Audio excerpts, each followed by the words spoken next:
এখন বাজে 2:15, 20 বাজতে চলছে। আমি আমার ভিডিওটা শুরু করলাম এখন থেকে। কি বলতো, দেরি হয়ে গেল তোমাদের কাছে আসতে, কারণ সমস্ত সংসারে কাজকর্ম করে নিয়ে স্নান করা, পুজো, রান্না করা, সব রান্না কি বলতো দুবার করতে হয়েছে। ভোরবেলা একবার 5টার সময় উঠে ছেলে কাজে বেরোবে, এই কারণে রান্না করে দিয়েছি। তারপরে আবার স্নান করে পুজো দিয়ে তারপরে রান্না করতে। এখনো কি বলতো সমস্ত কাজ পুরো মানে ঠিকমতো কাজ এখনো কমপ্লিট হয়ে ওঠেনি। দেখো চলো তোমাদের দেখো একবার জামা কাপড়। কি বলতো এই দেখো, তোমাদের এর আগের আমি ভিডিওতে দেখিয়েছিলাম জামার বাড়ি, খোপা বাড়ি। তো এই দেখো জামা কাপড়গুলো শুকিয়ে গেছে, কাঁচা কিছু হয়েছে, কিন্তু মানে এখনো ভাঁজ করা হয়নি। আমার ক্যামেরাম্যান বাইরে থেকে নিয়ে এসছে। এই দেখো কত জামা কাপড়। কি বলতো, আমার ক্যামেরাম্যান আমার সাথে হাতে হাত লাগিয়ে অনেক কাজে হেল্প করে। ছোট বলো, ছেলে মানুষ, বয়স, ওকে দিয়ে তো আর মানে সবকিছু, ও তবে চেষ্টা করে মানে আমার সমস্ত কাজই হাতে হাত লাগিয়ে করার। এই জামা কাপড় কটা ভাঁজ করবো, তারপরে আমার মোটামুটি কাজ সারা হবে।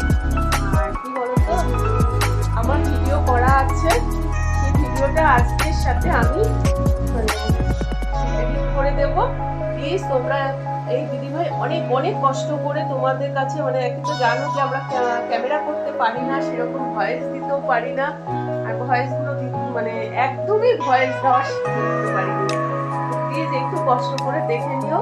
তার আগে বলো তোমরা কেমন আছো? আমি এবং আমার পরিবারের সবাই মোটামুটি ভালো আছে। প্লিজ ভিডিওটাকেও স্কিপ করো না, স্কিপ না করে পুরোটা দেখো। এই জামা কাপড়গুলো ভাঁজ করবো, ভাঁজ করে নিয়ে তারপর ক্যামেরাম্যান স্নান করতে ঢুকেছে, বেরোবে, তারপরে একসাথে দুজনে মিলে খাওয়া দাওয়া করবো। চলো টাটা।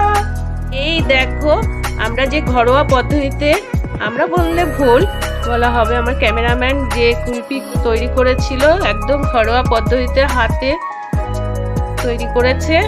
তো আজ আমার ছেলে বাড়ি আছে, তোমাদের এর আগেই বলেছি যে খোলা হয়নি, মানে দেখা হয়নি কিরকম হয়েছে না হয়েছে। তো ছেলে আজ বাড়ি আছে, রবিবার ছেলে বাড়ি আছে। আর এই ভিডিওটা কিন্তু তোমরা হয়তো পরে পাবে, জানো তো, পরে মানে পরে বলতে কত দিন পরে পাবে তার নেই ঠিক ঠিকানা, কারণ আমি ভিডিও ঠিক মতন এডিট মানে পোস্ট করতে পারছি না তো সময় মতন, রোজ ভিডিও পোস্ট করতে পারছি না, এই কারণেই বলছি মানে কবে পাবে ঠিক বলতে পারছি না। তো এই দেখো থালার মধ্যে মানে ডিপ থেকে বের করে নিয়ে তারপরে থালার মধ্যে জল দিয়ে মানে খোলার চেষ্টা চলছে। তো দেখতে থাকো তোমরা কুলপি কেমন তৈরি হয়েছে। খোলার প্রস্তুতি চলছে। একটু কি বলতো গরম না করে খোলা যাচ্ছে না, একদম জমাট হয়ে গেছে, জানি না কিরকম হয়েছে গো। দেখি এই দেখো আমাদের কুলপি সাকসেসফুল হয়েছে।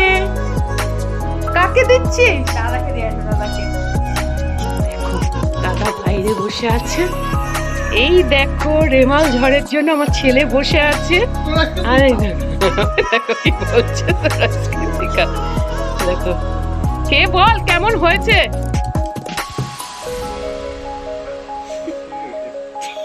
ঠান্ডা খুব, বলছে বেকার বেকার। দেখো কুলপি খেয়ে শরীর ঠান্ডা হয়ে গেল, আর ওদিকে দেখো বাইরে বৃষ্টি পড়ে প্রকৃতি ঠান্ডা হয়ে গেল। তো ভিডিওটা ভালো লেগে থাকলে please like, comment, share and subscribe.